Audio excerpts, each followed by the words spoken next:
My name is Arthur Hayes. I'm 62 years old. And the first thing I felt when my son told me to leave my own home at midnight wasn't anger. It was a deep, bone-level chill.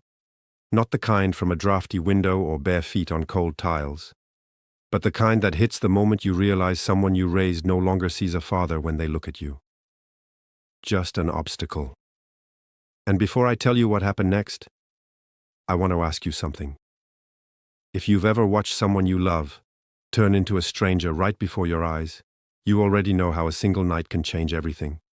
So take a second, like this video, subscribe to the channel, and tell me in the comments which city you're watching from. Because I promise you, this story starts in silence, but it does not stay there. The knock came at 12:17 in the morning. 3 hard, measured raps against my bedroom door. I was already awake. At my age, sleep comes thin. A creak in the hallway, a pipe settling in the wall, headlights sweeping across the ceiling. Any of it pulls me back. So when I heard Marcus's voice through the door, low and controlled, saying, "Dad, open up," I was already sitting on the edge of the bed with a feeling in my gut I couldn't yet name. I opened the door and found my son standing there in gray sweats and a black t-shirt, jaw tight, shoulders set like he'd spent the last several minutes psyching himself up to be this version of a man. Vanessa stood beside him, wearing that cream-colored sweater she always used when she wanted to appear soft, reasonable, decent. It was her armor. She wore it when she was about to say something cruel and wanted the cruelty to arrive dressed as restraint, and she was smiling. Not enough for anyone to call it a smile later. Just enough for me to know the conversation had already happened somewhere I couldn't hear. They had planned this, agreed on the words. Whatever hesitation or humanity might have once interrupted the moment had already been stripped away before I opened the door. "Pack your things," Marcus said. Just that. No apology, no explanation, no shame I could see. I stared at him, waiting for the rest of the sentence, waiting for anything that would make it sound temporary, emotional, fixable. Nothing came. "What?" I asked, though I'd heard him perfectly. "You can't stay here anymore," he said. Vanessa folded her arms. "It's gone too far." Too far. That phrase might have meant something in the middle of an honest argument, but from her mouth it sounded polished, prepared. A sentence repeated in private so many times it had started to feel righteous. I looked past them into the hallway.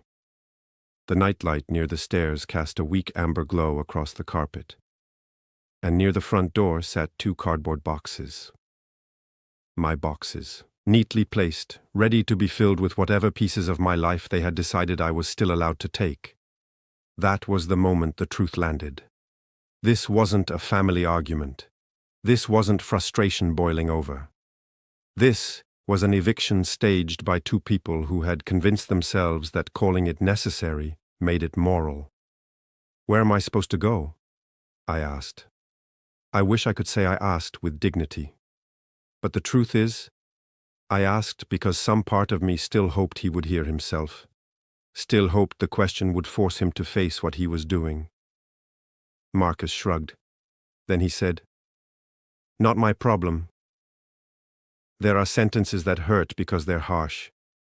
And then there are sentences that hurt because they reveal a change in someone you never fully let yourself believe had happened."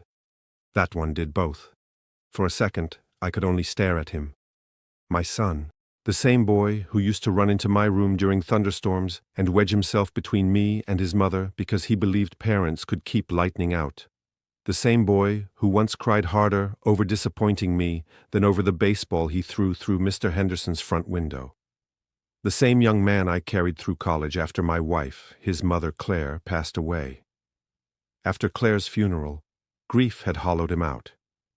He used to sit at the kitchen table staring at unopened mail like the envelopes themselves were dangerous. Tuition notices, bills, deadlines, life waiting for him when he no longer had the strength to meet it.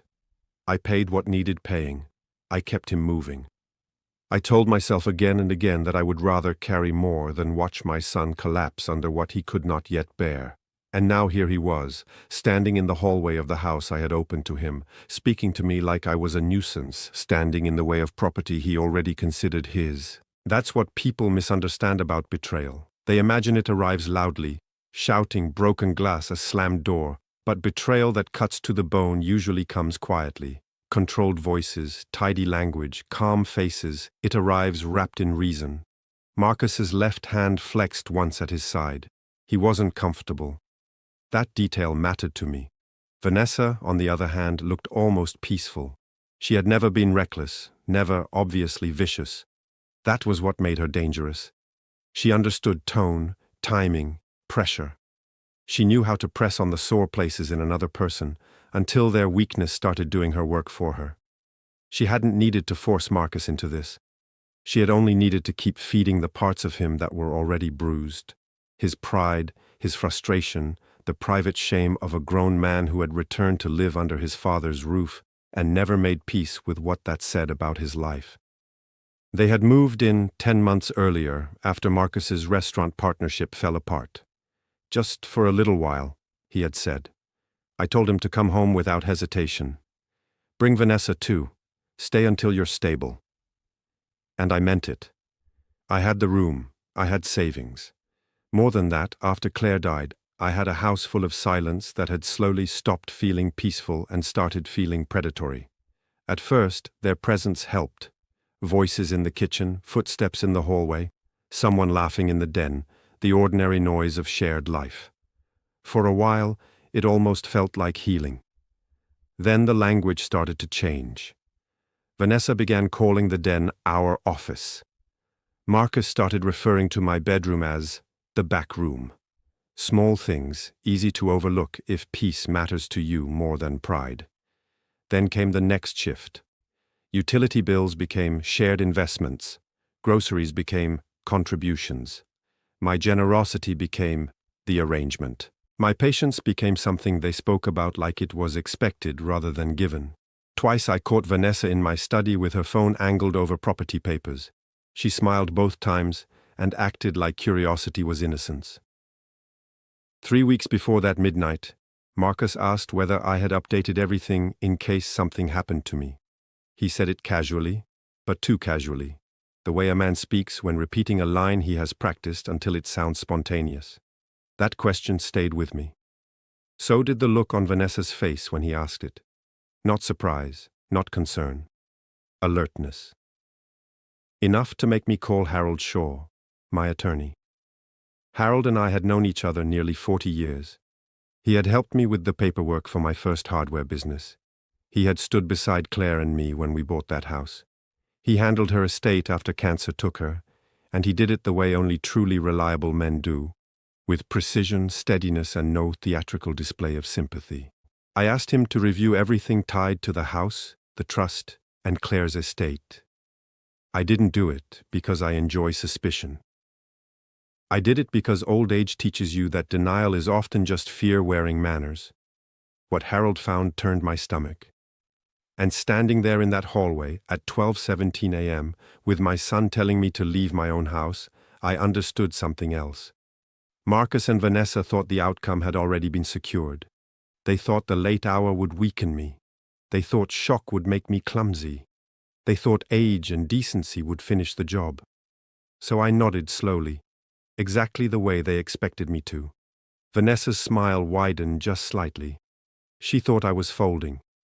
Instead, I reached back into my bedroom, picked up my phone from the nightstand, unlocked it, and looked at them both. Marcus frowned. "Who are you calling?" There was irritation in his voice now, but underneath it, I heard something less stable beginning to move. I said, "The one person you should have hoped I'd never need." And I called Harold Shaw. He answered on the second ring. That alone steadied me. "Arthur," he said. "What happened?" I didn't take my eyes off Marcus. "My son just told me to leave the house, right now. He says I can't stay here anymore." There was a brief silence on the line, but I knew Harold well enough to hear what was inside it. Calculation, sequence, the rapid arranging of facts into action. Then he said, in that courtroom voice that could flatten a room without ever rising. "Put me on speaker." I did. And the hallway changed. Not dramatically, but enough. Vanessa's chin lifted a fraction, the way people do when bracing against a danger they hoped would stay theoretical. Marcus glanced at her before he could stop himself. That glance hit me harder than the order to leave. It told me exactly where he looked for guidance now. Not to the father who had housed him, to the wife who had helped him imagine he was entitled to the roof over both our heads. "Marcus," Harold said, calm and sharp, "before you say another word, I suggest you do one thing very carefully." My son swallowed. "What?" "Check the county filing timestamp on the transfer document you and your wife tried to use against your father." Vanessa lost color in increments, no gasp, no obvious stumble. Her control was better than that, but the smile disappeared from her mouth immediately. Marcus turned to her. "What is he talking about?" That was the most revealing moment of the night. Not because he asked the question, but because he asked her. Harold didn't let the silence settle. "As of 4:40 p.m. yesterday," he said. "That filing was frozen under formal challenge, and the power of attorney language attached to it is under review for coercion and incapacity." Marcus blinked. "No, that's impossible." "It's documented," Harold said. That was the first true crack, not in Vanessa, but in Marcus. Until then, he had been playing the role of a man enforcing a decision. Now he looked like someone realizing the floor he thought he stood on was not law, not inevitability, but somebody else's manipulation. He turned to Vanessa again. "You told me it was legal." She recovered quickly. "It is legal. He's bluffing." Harold gave a short, dry laugh. "Vanessa, I've been practicing law for 33 years. I don't bluff at midnight." Marcus took a step backward, and I said nothing. That silence was not shock anymore. It was strategy. The injured party, if he stays quiet long enough, becomes a mirror, and mirrors force panic to look at itself. Harold continued. "The house is not subject to removal by either of you. Arthur Hayes's revised trust amendment reasserts exclusive occupancy rights during his lifetime. Any attempt to force him out can be treated as unlawful eviction and harassment. And if either of you copied, used, or attempted to transfer estate documents without authorization, you're stepping into civil and potentially criminal exposure." Criminal. That word changed the air. Until then, Vanessa had been fighting over leverage, control, optics. But criminal moved the matter outside the family and into the world. Records, scrutiny, statements, consequences. Her composure slipped at the edges. "You can't prove anything," she said. Harold answered, "I don't need to prove everything tonight. I only need to prove enough. And I already have enough to make this a very bad evening for you." Then Marcus looked at me. Not dismissively, not impatiently. He really looked at me. And what I saw in his face was fear. Not respect restored, not remorse. Not yet. Just fear. For months he had convinced himself that I was passive, aging, sentimental, too lonely to resist, too trusting to prepare. Now he was confronting the possibility that I had seen more than he knew, heard more than he realized, and acted before he ever came to my door with his rehearsed posture and those waiting boxes. "Dad," he said softly. And because pain is cruel, I heard the child still living in that word. The boy with fevers, scraped knees, nightmares. The boy who once said Dad not as a title but as a solution. That was the worst part. He hadn't said Dad when he told me to pack. He hadn't said Dad when he told me I couldn't stay. He only reached for that word once he felt consequences closing around him. Harold spoke again. "Arthur, I'm 10 minutes away. Do not leave the house. If they escalate, I'll call the police myself." Then he hung up. The silence that followed belonged to collapse. Before, the silence had belonged to control. Now the house itself seemed to hold its breath. Marcus turned on Vanessa first. "You said it was clean. he snapped. You told me he signed everything.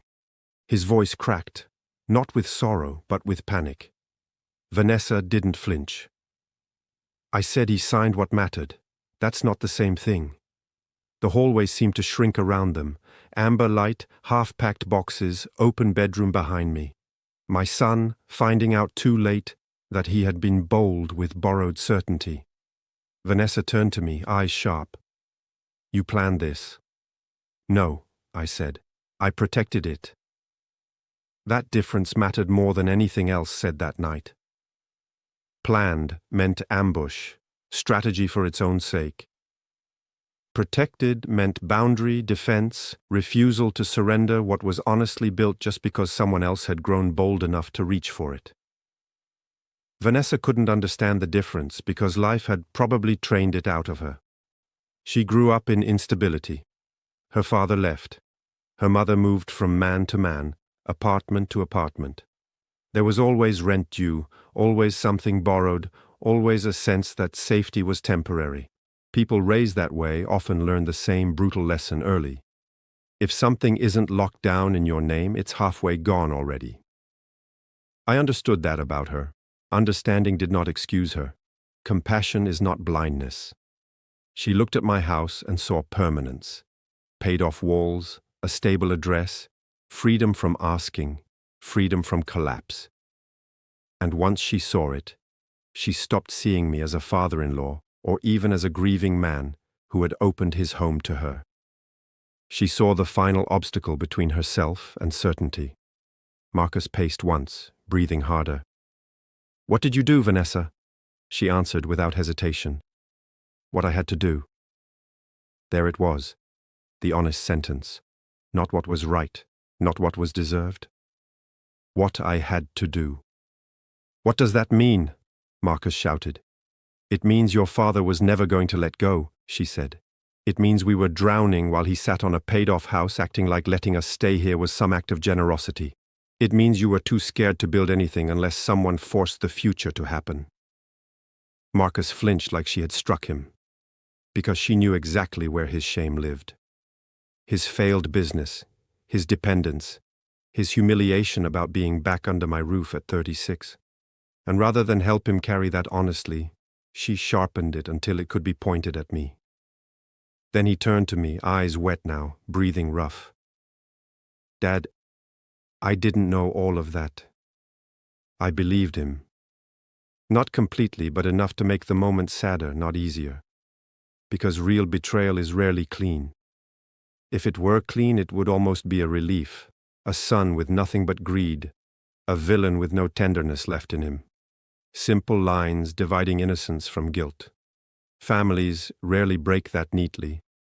Marcus had greed in him. Yes, resentment too. But there was also weakness.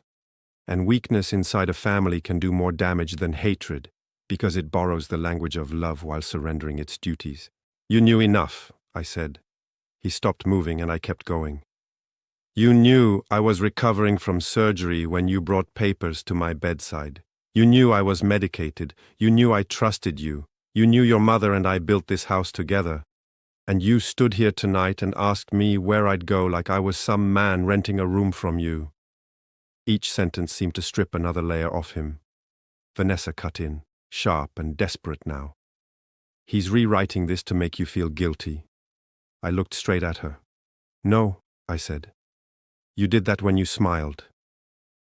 For the first time she had no answer because documents can be argued, intent can be blurred, wording can be twisted. But once the emotional truth of a moment is named correctly, some lies lose all their places to hide. And the truth was simple. She had enjoyed believing I was cornered. However briefly, however subtly, she had taken satisfaction in it. The house felt suspended after that. No one moved much. The living room clock sounded too loud. Warm air began pushing through the vent, but the place still felt cold to me. Marcus looked wrecked, but not redeemed. Vanessa looked composed, but only on the surface. And I stood there between them and my open bedroom door, realizing something I did not yet have words for. Whatever happened next could protect me, expose them, void the papers, stop the theft. But it could never restore the version of my son that existed before he stood in that hallway and treated my life as negotiable.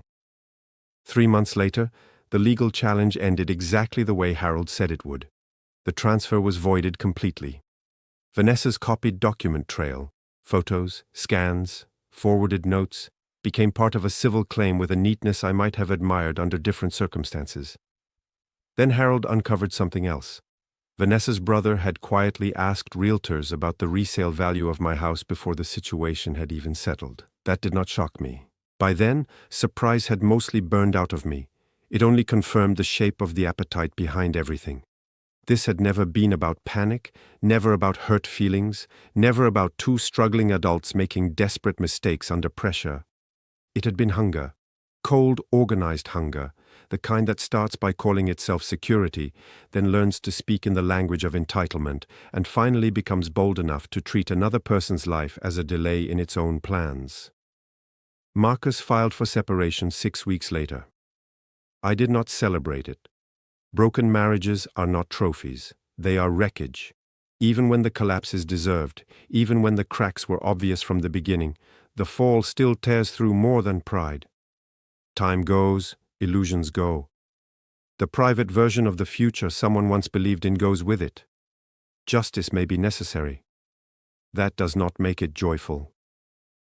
He came to see me on the first Sunday in January, alone. That mattered before he said anything. No Vanessa at his shoulder. No borrowed confidence. No legal phrasing. No prepared defense. Just my son standing on the porch in gray winter light, hands empty, face tired, eyes uncertain in a way I had not seen since he was young. It was the same look he had as a boy when he knew he had done wrong, and did not yet know whether the door in front of him would open into punishment, mercy, or something harder than both. I let him in, not because the wound had healed. It had not. Not because I trusted him again. I did not.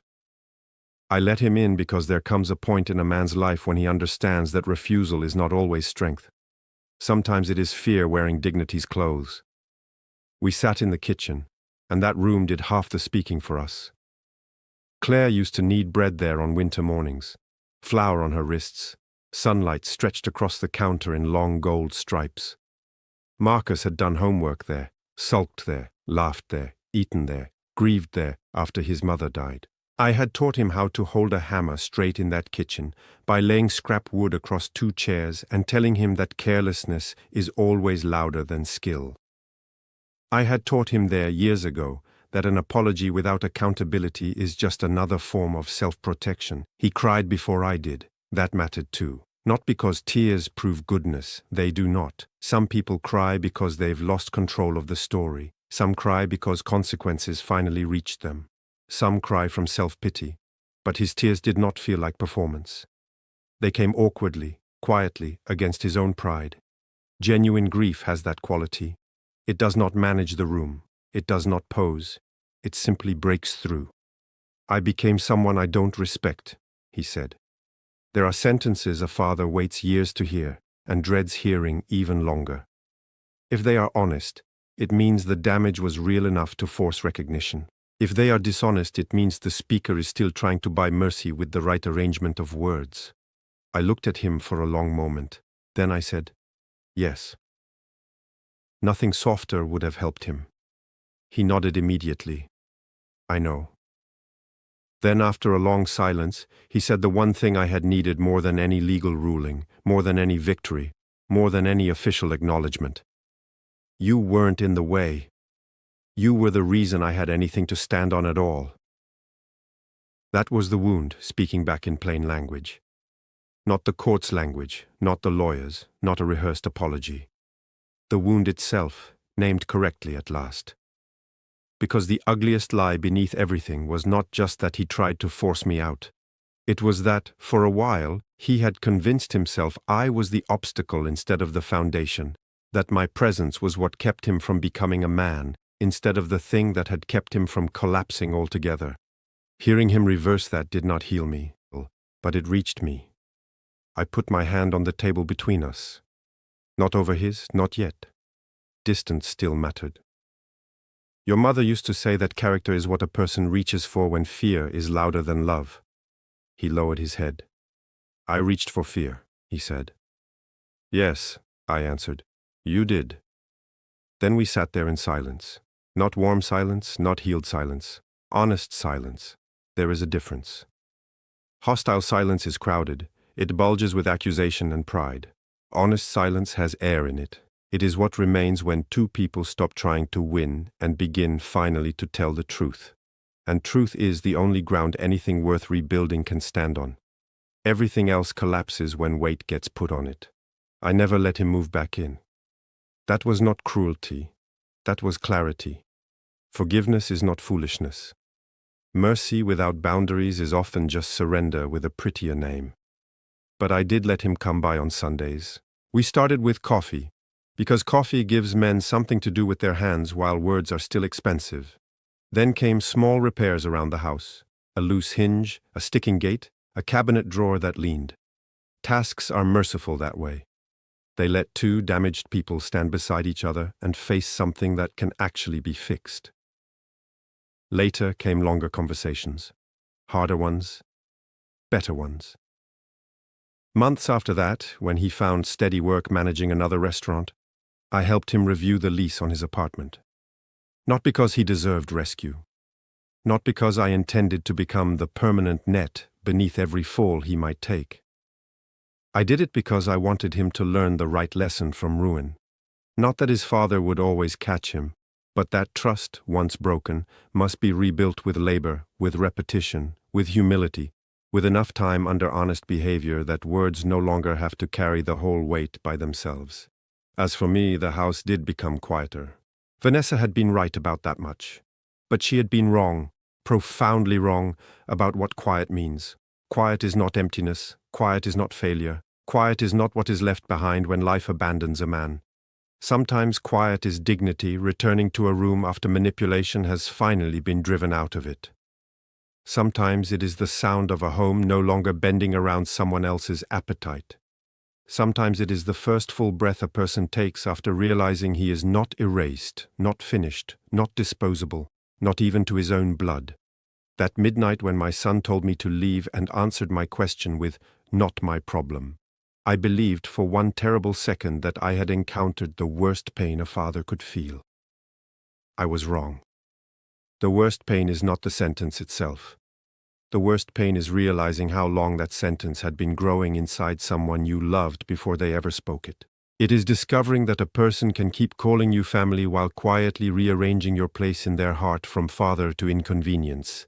That is the deeper wound, but there is something stronger than even that pain: clarity, boundaries, proof, and the calm that comes to a man who finally understands that mercy does not require surrender, kindness does not require blindness, and love without structure eventually gets mistaken for weakness by people who have forgotten what love actually costs. So yes, my son and his wife panicked when I made that call. Not because of luck, not because of power, not because justice fell from the ceiling like a miracle. They panicked because while they were busy planning how to remove me, I was still the one man in that house who had prepared for the truth. And at 62, after grief, illness, work, burial, sacrifice, loneliness, and betrayal, I had learned the one lesson they had not. The quietest person in the room is not always the weakest. Sometimes he's simply the only one who already knows where the floor actually is.